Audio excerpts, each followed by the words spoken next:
Welcome back to the Pittsburgh Sportscast, where two college students discuss all things Pittsburgh sports all year round. I'm Ryan, And I'm Chris.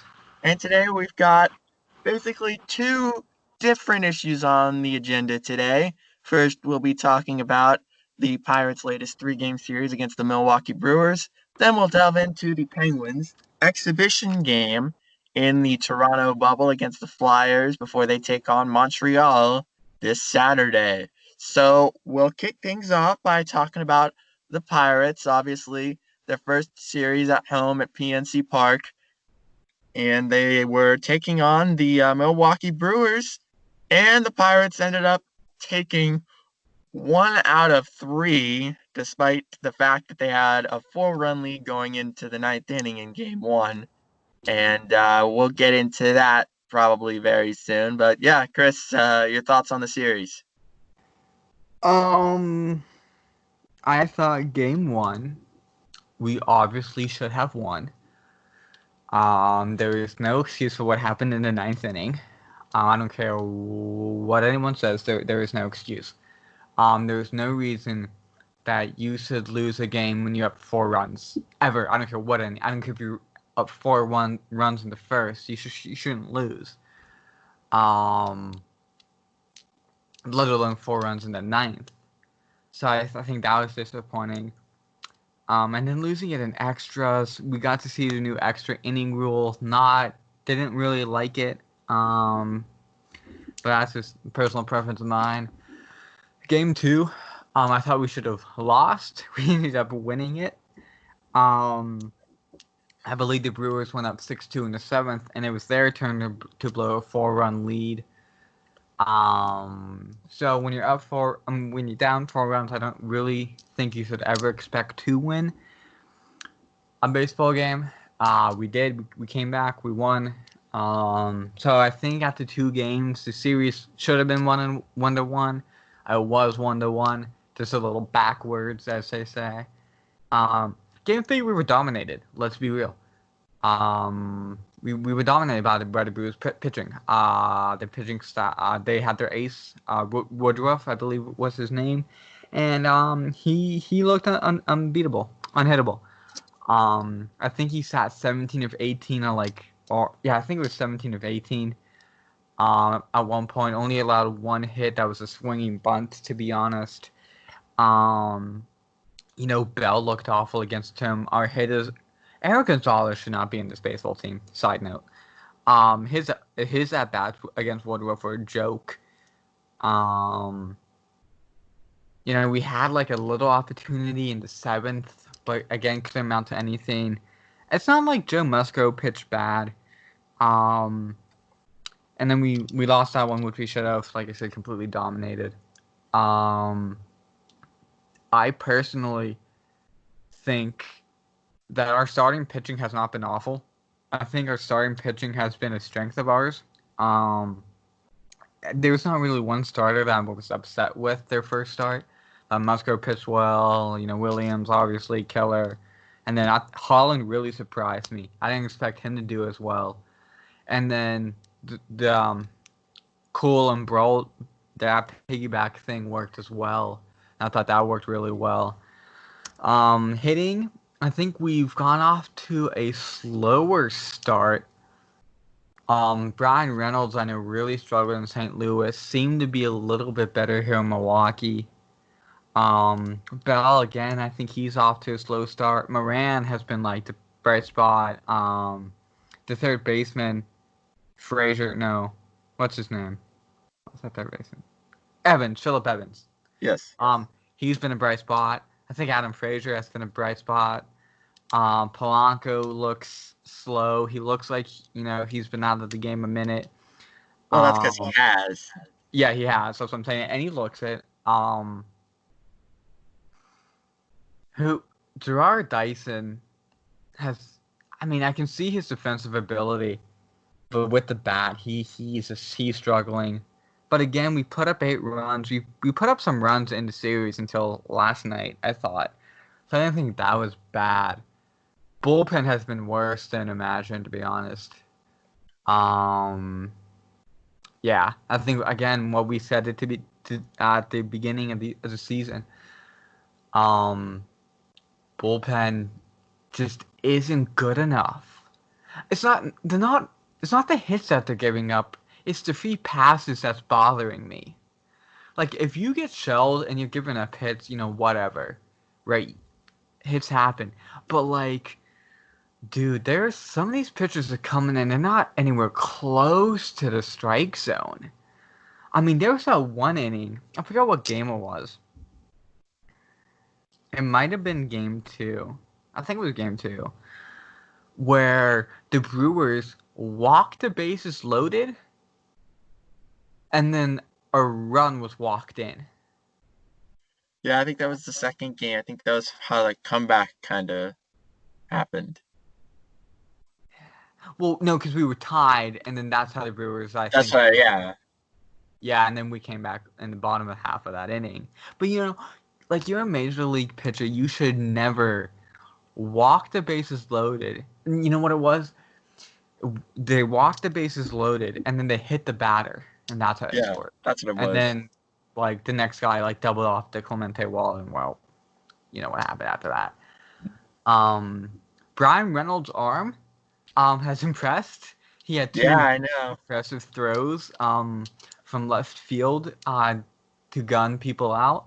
One was a double play, and the other one I think was just a base hit that he charged and threw him out, last game. And then the double play was game two. Um, yeah, so those have been my like initial thoughts on the series. What about you? Well, I think obviously the second game was a game we had no business winning but won, but I don't think there's any excuse for losing the first game at all. It was just so frustrating to see our bullpen implode. Kyle Crick, man, I tried to be positive. I tried not to be reactionary. I tried to be optimistic. But every time he's been handed the ball, he has proceeded to not get the job done. He he gives up the runs. He obviously gave up the tying runs in the first in that game. But I do not like what I'm seeing from him at all. His velocity has dropped considerably, and I know that could be a byproduct of the stoppage and the restart because that's a trend across baseball, but it's just not something you like to see. You know, he's just not. I'm not seeing that good a command with his pitches. I'm not seeing, like I said, the velocity's down. He just looks sluggish. He doesn't look like his old self that we saw in the last 2 years. And yeah, it's just really frustrating. Richard Rodriguez as well. I have no idea where that 1, 2, 3 inning came from. I know that was impressive. Of course, when the game's already been lost, he goes out there and retires the side. But he was also a big part of that collapse, if I remember correctly. In St. Louis, yeah. Yeah, in St. He Louis. came in with like the score was 3-2, and he gave up a Yeah, 2-run home run, and we lost 5-4. Like, okay, great. yeah, gotta So love, gotta love Rich Rod. Hopefully that outing he had yesterday was a big sign for improvement, and a good sign of things to come. Yeah, I definitely think a lot of people have overlooked the glove and the arm of Gerard Dyson, or not Gerard Dyson, of Brian Reynolds, mainly because his bat was what captured the headlines, as it normally will. You know, Brian Reynolds at one point was considered an outside shot to win the batting title, was one of the finalists for Rookie of the Year, and that was mainly because he hit 300 plus all season and was pinging the ball all over the place and was doing really good at the plate. But he's been able to make some nice defensive plays even last year, and now we see this year with a couple of outfield assists in the Milwaukee series. That's one of the things that I know really set. That's a kind of thing that harkens back to those 13 to 15 Pirates, was how solid defensively in the outfield the Pirates were. Especially, I remember Marte and Polanco were 1-2 in outfield assists in the National League in 2015. How many times have we thrown out guys on the bases? And I know it's an often overlooked aspect of the game, but it's a very important asset to have if you're Brian Reynolds. And now that we have Polanco back on the right side, that's a little extra something. And I haven't seen much of Gerard Dyson's arm, but I sincerely hope it has to be better than McCutcheon. I remember that weakness that we have had in years past. Yeah, but McCutcheon made up for it at the plate. Oh Uh, yeah, definitely. But I remember any base hit to center field, the runner on second was scoring because McCutcheon's arm was terrible. But yeah, I definitely think it's something underappreciated. And now that Reynolds' bat has kind of been a bit slow, I think people are more able to appreciate the arm of Brian Reynolds as well as the glove. He's made a couple nice plays out there in left field. I And want to get back. Go ahead. but yeah, that was just kind of finishing up my thoughts. Go back to what you were saying. Okay. I kind of want to go back and kind of discuss the collapse on Monday night because I think that there's a lot of talking points here. That I think we could discuss because really last night's loss was just we couldn't hit the ball, and we could talk about the win on game 2 win, but in the ninth inning, I think many things went wrong. I also like to get your opinion on once I finish. The first actually, I think there were several mistakes made. It was kind of like how off air we talked about when the United States men's missed the World Cup, and there were like 32 possibilities, and 31 of them had us in the World Cup, and the one that didn't is the one that happened. Yeah. I feel like that's what happened. There were like 30 possibilities how that game could have gone, and 29 of them we win, and the one that didn't happen, and the one that did happen was the one, that where we lost. Because the first batter, Shelton played 4 men in the outfield and 3 people in the infield. Now, personally question that decision because you're up by 4. It's a different story. Let's say you're up by 1, and and the Brewer hitter's up there trying to get in the scoring position or something like that, right? But when you're up 4 and you're the opposing team, so you're down 4, you don't necessarily need a double. You need base runners because even a home run doesn't help you because you're still down 3. You know what I'm saying? So why he played 4 outfielders is questionable, especially since that guy got a hit that would have been prevented if he would have played the infield shift.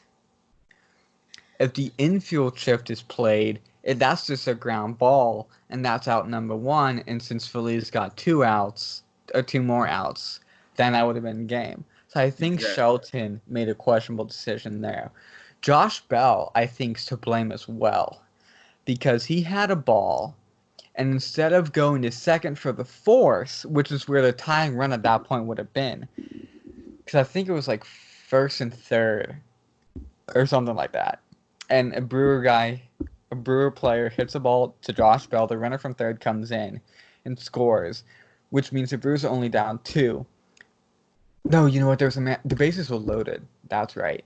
Yes, They because had loaded because yes, Feliz has already loaded the bases, and the ball's hit to Bell, so the runner comes in, scores. The man from second goes to third, which means the Brewers second. are down 2 at this point. So now so the, so the run to get them down 1's at third, and Bell has the ball to gun the guy from first going to second in order to prevent the game tying run getting in the scoring position. But instead, I don't know if he didn't like to throw or whatnot, because he had plenty of time to make the throw, but he doesn't and gets to first, which instead of it now being first and third with 2 outs down 2, it was second and third with 2 outs, right? Yeah, and that was So, another difference, right? right, because if Bell makes the play, even if it's first and third 2 outs, Crick gives up that base hit, only 1 run scores, not 2, so you're still up 1. So Crick, granted, probably would have given up another hit, but Knowing Crick, yeah. But but yeah, he like would have had the opportunity I then to think get and face another batter, get another player out. yeah, I know. I know watching it live, I was kind of relieved that he just went to first because Me I too, feel like actually. when I'm watching Josh Bell, I'm kind of reminded of Pedro Alvarez. Historically had problems throwing the ball. Um, every time there's a guy on first and Bell gets a ground ball, I always wince as soon as he gets ready to throw it to second because how many times have we seen him throw it into left field, Well, right? then, can't the argument then be made that if you can't trust your first baseman to make that throw, and remember, this is a shortened season, starts matter. If you and remember, with the 16-team playoff, you only have to be around 500 to put your hat in the ring. So, if if your first baseman doesn't have confidence to make that throw, which we both agree he had time to get that lead runner, which is remember the tying runner. If he doesn't have the confidence, why is he playing first base in the bottom of the ninth or I top of know, the ninth, right? right? Because then the question is, throw him at DH and put like Osuna. Could Osuna make that throw?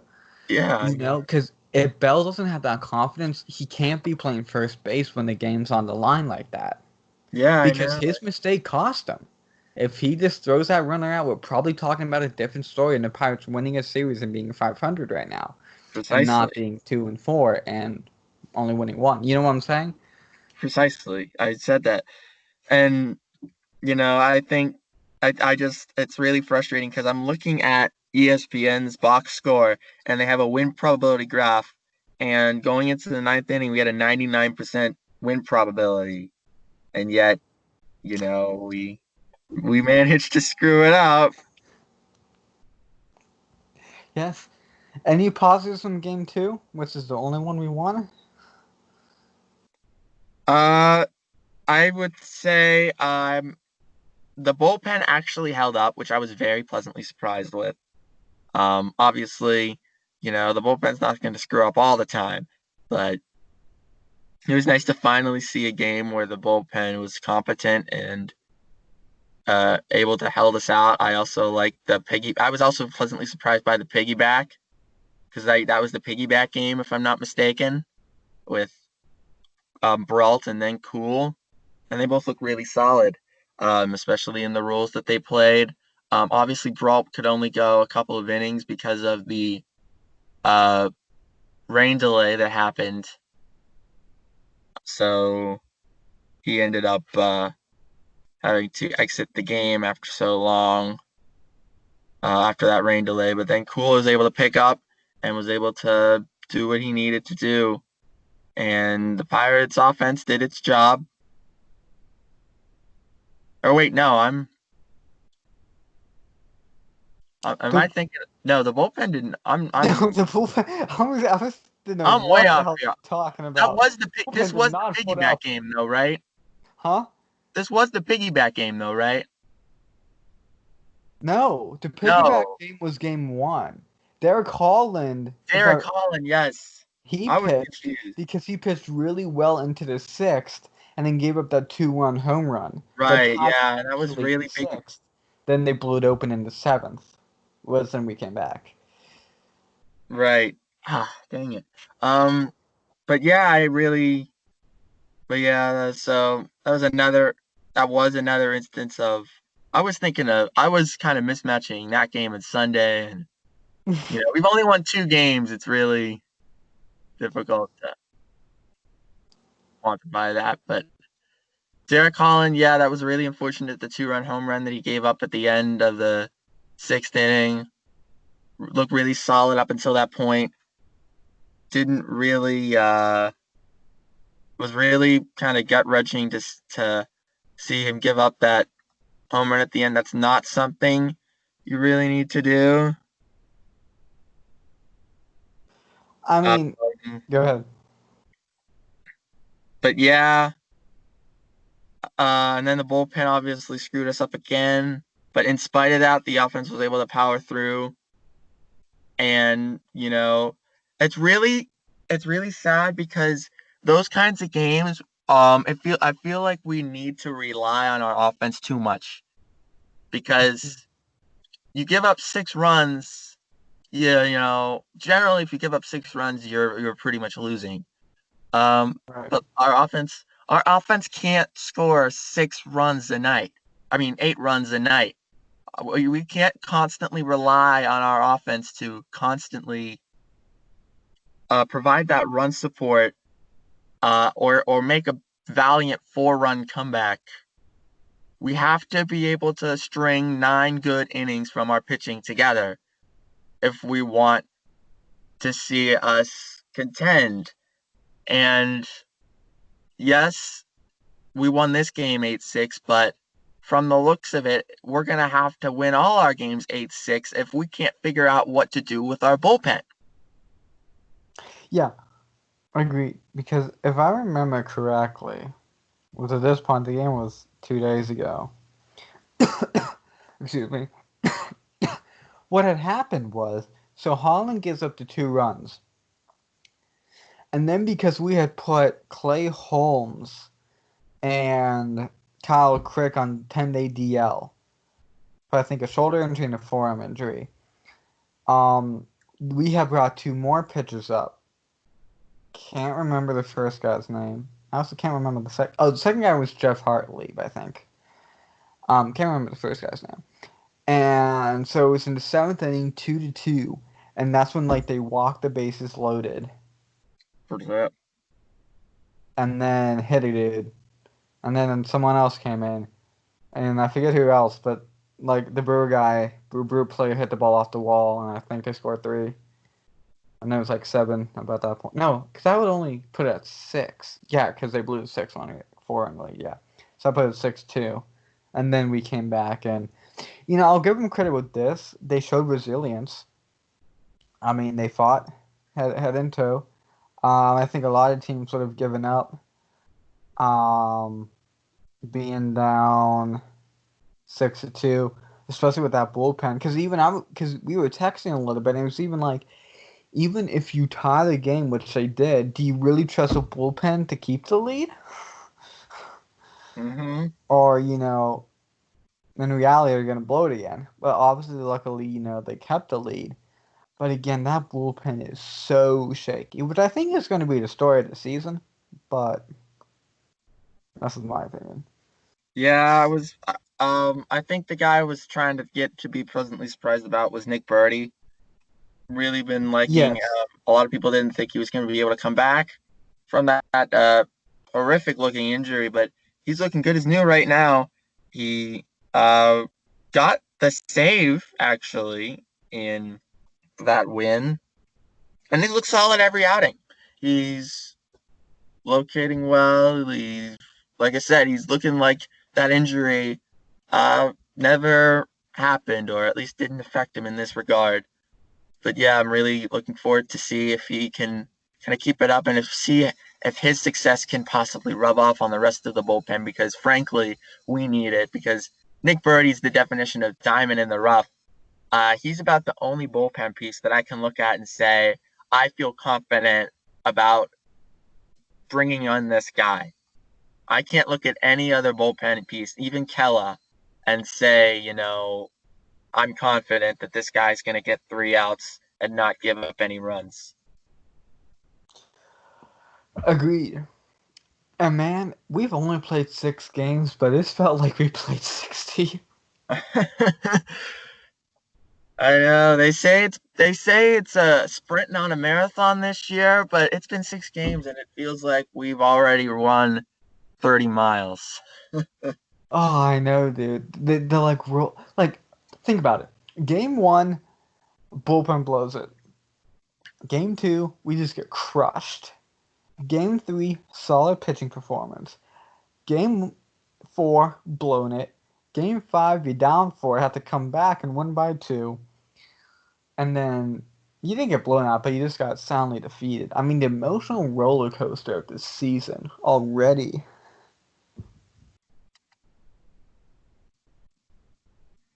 You know what I'm Yeah, saying? man. I feel like I lost like 2 years of my life on Monday, and then another year on Tuesday. Agreed. Yeah, I know. It's like that's the life of being a sports fan, man. It's just crazy roller coaster up and down. No one can say we don't love this team because no mentally sane person puts You got themselves through this. you got that right. Want to move on to the Penguins? Sure, yes. Unless you got any final thoughts on that disaster. Well, final thoughts. I'm still 100% on my predictions, and you got this series right as well. I did. Now, dude, in reality, if you could somehow split against Chicago, is a difficult thing, I get that. They're the Cubs and you got to go there, and our bullpen's a disaster. But if you could find a way to grind out like 2 wins, that's gonna put you what, at 4-6? Yeah. With, let's talk about that before we switch to the Penguins. Um, where if the Pirates can scrounge out 2 wins, put them at 4-6 with the toughest, right? The toughest, second toughest. I beg your pardon. Second toughest schedule for the first 10 games of all of Major League Baseball, and you scratch out like 4-6, like when we were realistically expecting 1-9 and 2-8, if you can put together like 4-6 with still all the awful teams in the Central you have to play, you know, you I'll say this: you haven't buried yourself. I will say this though, it's just a 3 game series in Chicago, so Oh, I thought it was four. no, it's just three. Because remember today's an off day, which we're recording this on Thursday, Right. so Okay. Yeah. it's a weekend series. So scratching out 2 out of 3 will be a bit more difficult. Yes. Yes, it would be.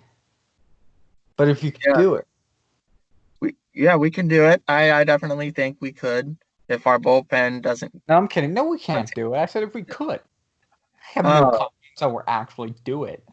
yeah, okay.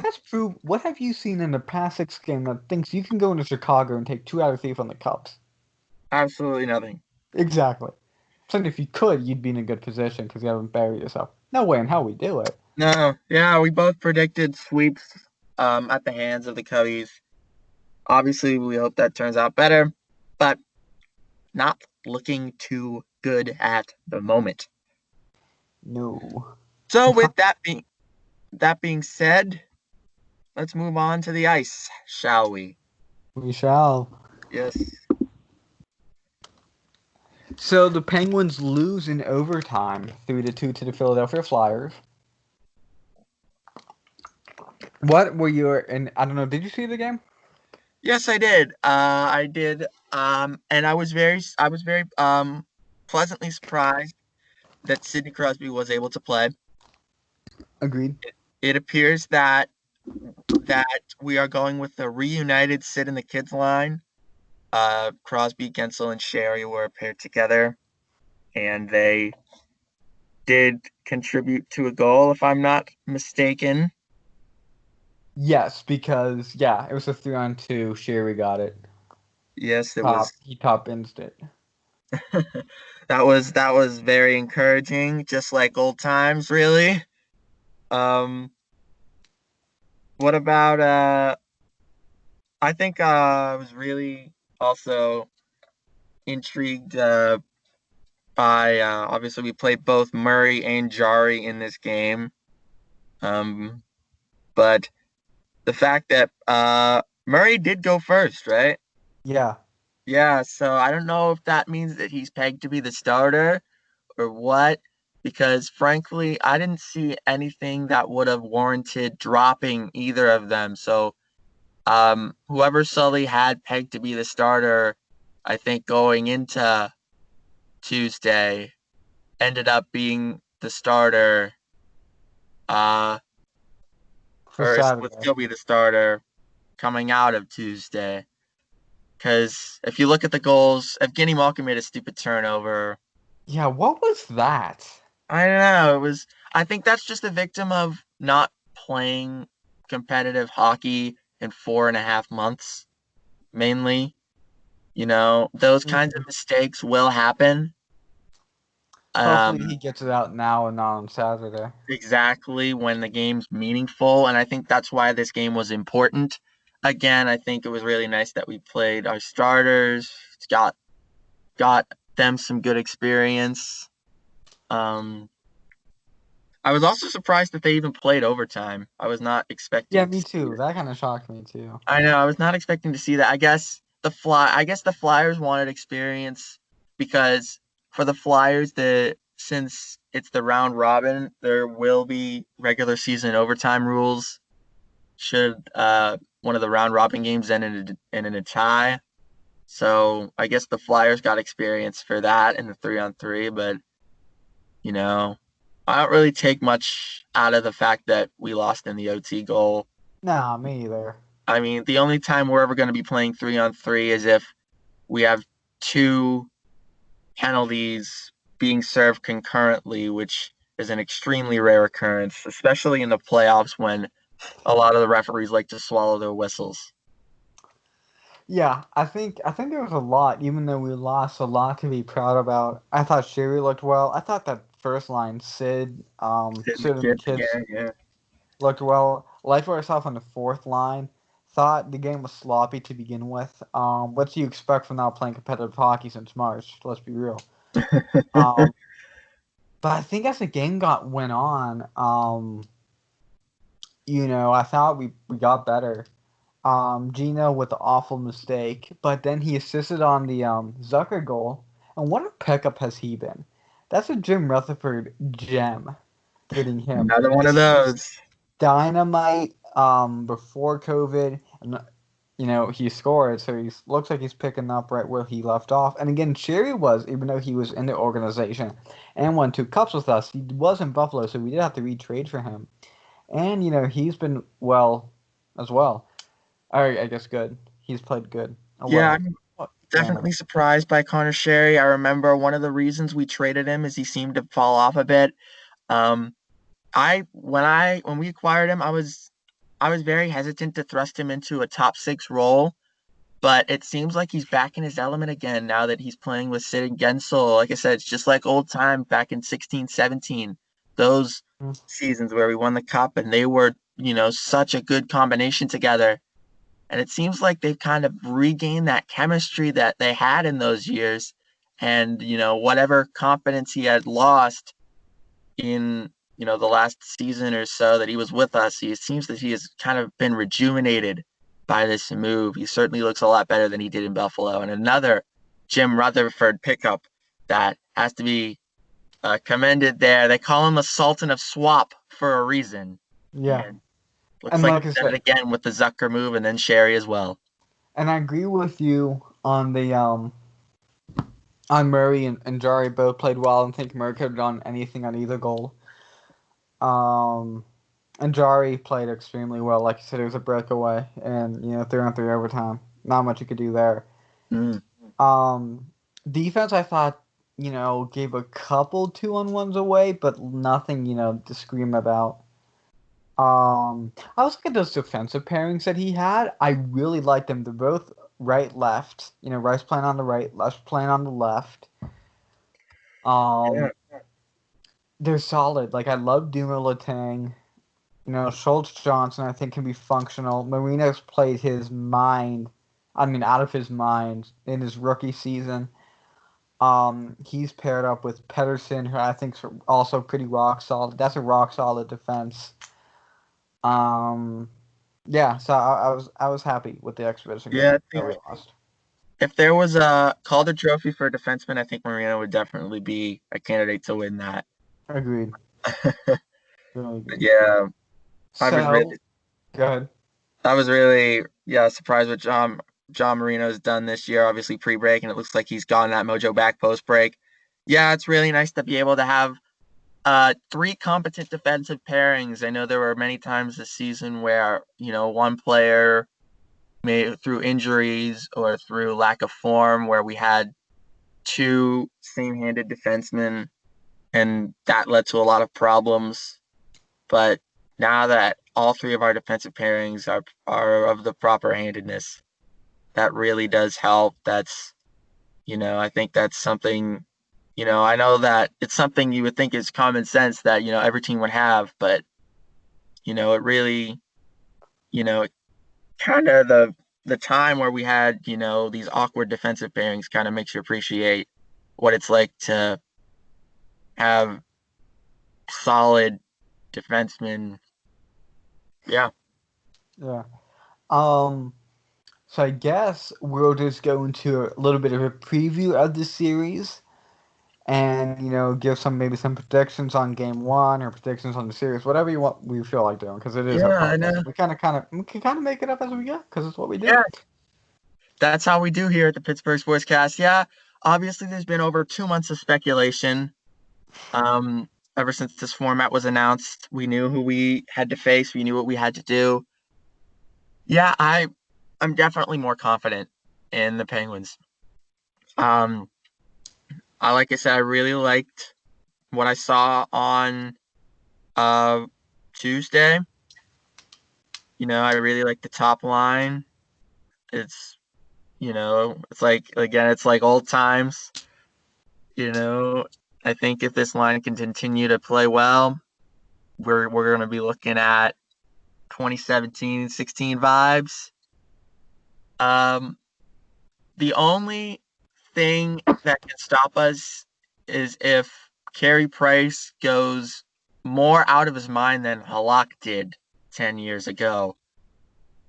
But I don't see that happening. He may be a Vezina candidate, but I think that the goaltending will probably be a bit less stellar because of the break.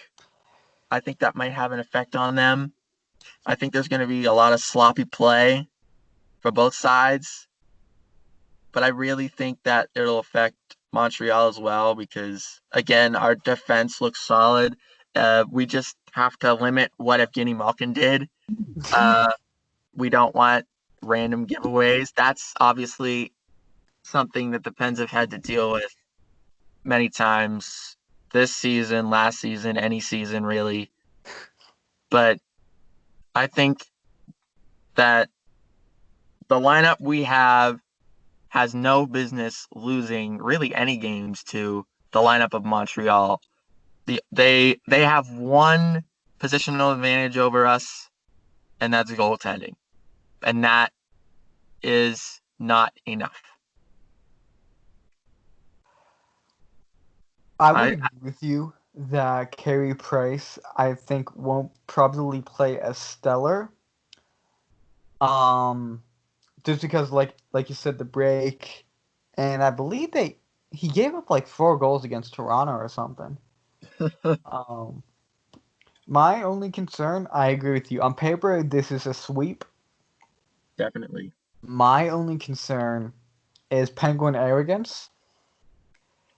Because if we're being brutally honest with ourselves, Penguin arrogance is a thing. Like you said, sloppy turnovers is a thing, and if they roll up on Saturday thinking, "Oh, this is Montreal, we're gonna kick their butts," and start playing and giving pucks away, things can get dicey. Because remember, this is only 5 games, so game one's so important. Yeah. Game one's critical. Because you only have 2 losses to play with. You lose game one, you only got one more to play with. True. So game one, I was looking at Sportsnet the other day, and each one of their hockey writers picked the Penguins, and it's always concerning to me when a team's such a heavy favorite. I go back to Tampa Bay and Columbus, where if you knew anything about hockey, you picked Tampa Bay in a sweep, and Tampa Bay was one of the best regular season teams ever. And they're the ones who got swept by a Columbus team that barely made the playoffs. But I think by a point. Um, so when you're such a heavy favorite, I think there's always cause for concern. That players will be lax, that they won't take it seriously. I hope the Penguins are mature enough now that they won't do that. I'll say this: if the Penguins are mature enough and handle the business, this should be over in 3. But if the Penguins decide they want to be arrogant and pull an Evgeny Malkin and throw the puck in front of your own net to a Canadian where he's wide open by himself, this could go sour. Okay, so I I really hope that we don't become the Pittsburgh Steelers. Really, because you know, using that analogy, this would be a dangerous game for them. Right. Because that arrogance that you speak of with the Penguins is very prevalent with the Steelers, even more so when we had the toxicity and AB and the Martavis Bryant and all the Le'Veon Bell and all that issues. But yeah, I definitely think that the Penguins do have to be careful. They can't take anything for granted. This is the NHL.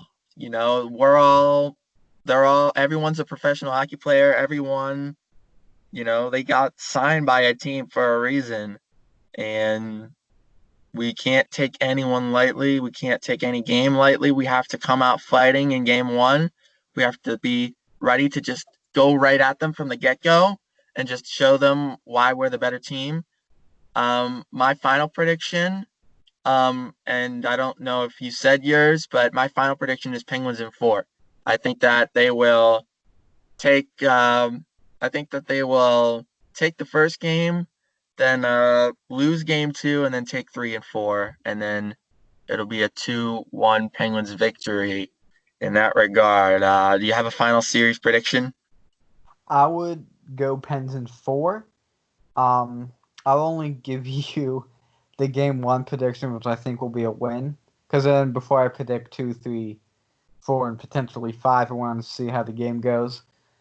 Because we could True. look awful and win. Then I'll say, well, we could lose game 2, right? Right. Um, yeah, so I'll go Pens in 4 for the overall series, and we take game 1. Unsure of the rest of the series until I see them play. Oh yeah, I was just having a little fun with the 2, 3, and 4, but I definitely think we'll take game 1. Um, yeah, and then I don't know what your thoughts are. Who do you think's gonna come out last in the round robin? Because that's who we would be playing. Who do I think or who do I hope? Both. Pick Who with your do I? head, then pick with your heart.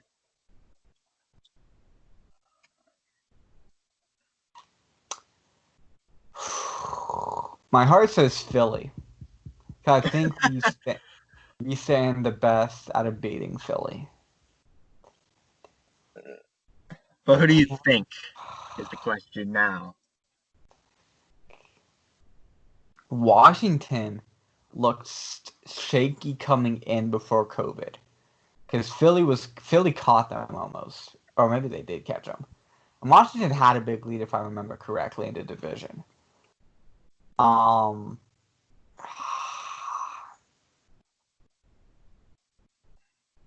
my head probably says Washington, to be honest, because they came in shaky. They're a little bit older. Their OV looked fantastic in their exhibition game. Um, but yeah, I think Washington will probably finish last, or at least fourth. And I hope Philly does because I love the cross-state rivalry, and we tend to beat them up in the playoffs. So, Yeah. I think very good. I want and believe that Philly is going to finish fourth because I um yes, they did go toe to toe with us, but they didn't really impress to me. They didn't Nothing of them really seemed really special. Like it's very clear that Tampa and Boston are the top of the conference, and it's very clear to me that they'll end up 1-2. But I would agree with that. and then I'd probably have to go with Washington in third. They just seem like the more complete team. They seem to be the more consistent team. Because remember, the Flyers made a late surge to pass us up to get into that automatic first round bye spot. Well, we should be. Yeah, exactly. But they passed us up, and I'm definitely I'm definitely concerned about. I wouldn't say concerned. I'm not afraid of any one of those four teams. But if I had to pick one to play, I'll definitely say Philly. And for the reasons I just said, I do believe that Philly will end up finishing fourth.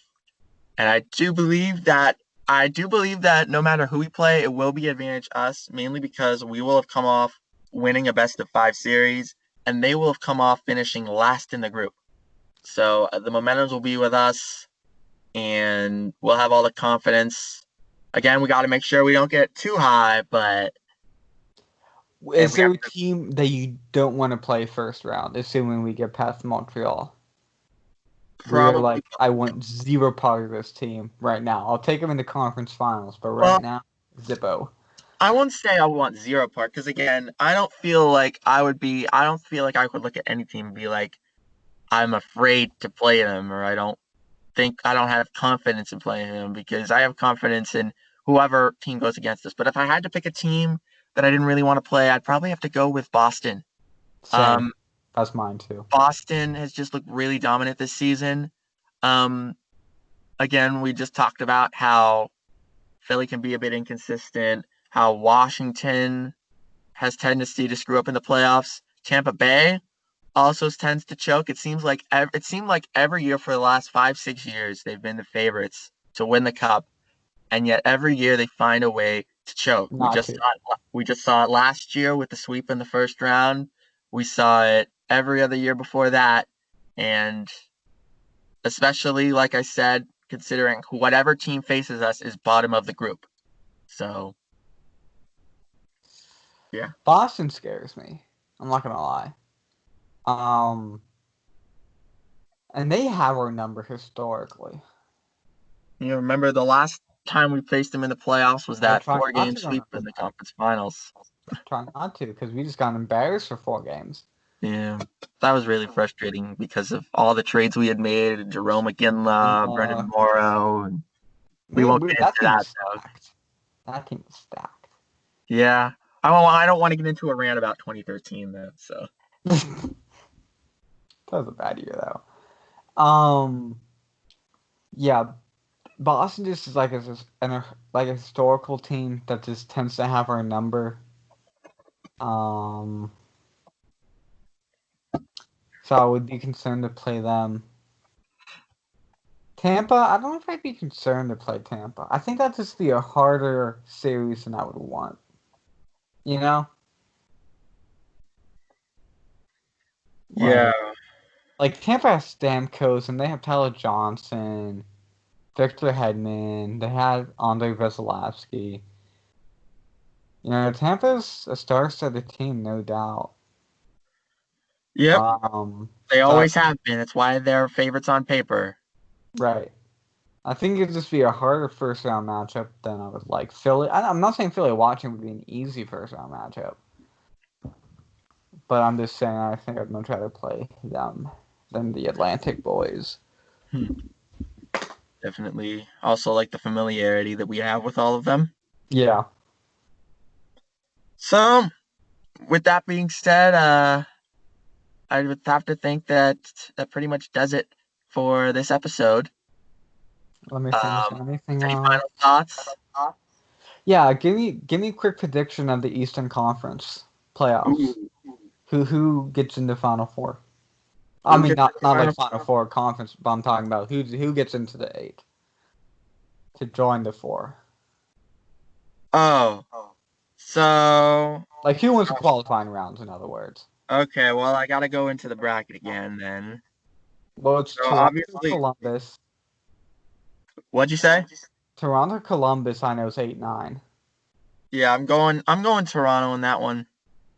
I know Then Columbus has a tendency, especially last year, they kind of surprise people in the playoffs, but historically, they have not really fared well in the postseason. So I'm taking Toronto in that one for okay, once. I'll talk for a little bit while you find the bracket.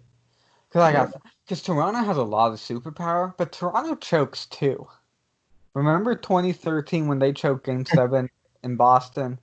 And then they lost to Boston in Game 7 again twice, back-to-back years. The previous 2 years. So in 19 and then 18. So Columbus chokes, but so does Toronto.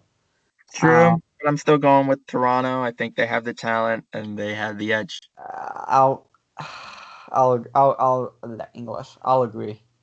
I'll go with the Maple Leafs as well. All right, now Rangers, Hurricanes. Um, That's gonna be a series. yeah, I'm gonna have to go. You know what? I'm gonna have to go with the experienced team. I'm gonna have to go with New York Rangers. I would agree. I'd go Yeah, Rangers. all right. Are we just doing Eastern Conference No, we or can do West. sure, Why all not? right. Well, Blackhawks Oilers then. Ooh, that I think that's gonna be my favorite series to like watch. Um, that's gonna be a blast. Hmm. McDavid, Kane, Taves, Draisaitl. I mean, if you want superstars going against one another, this is a series. I'll say Oilers in 5. Yeah, me I too. guess to finish back, I'll go Toronto in 5, and I'll go Rangers in 4. Yeah, I'll go Toronto in 4, Rangers in 5. Okay.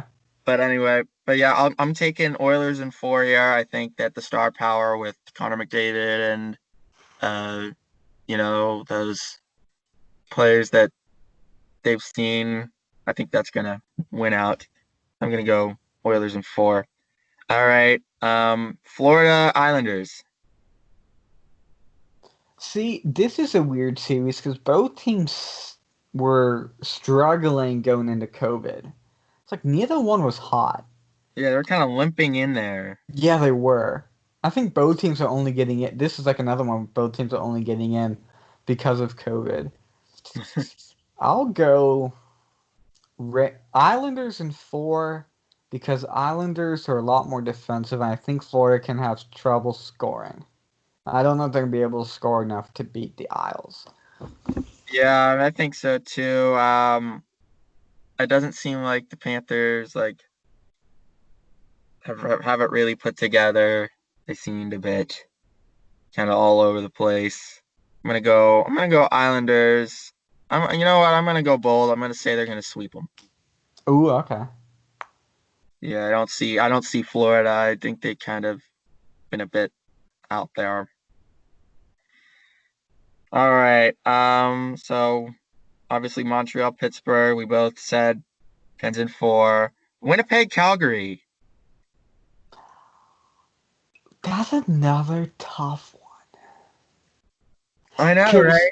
Cause Every series seems like it could be like anyone's game. Like there's no set favorites, and which is kind of bizarre because we have a team ranked 5 in the conference to a team ranked 12 in the conference. You'd think one team would be a sure favorite, but what team's fifth?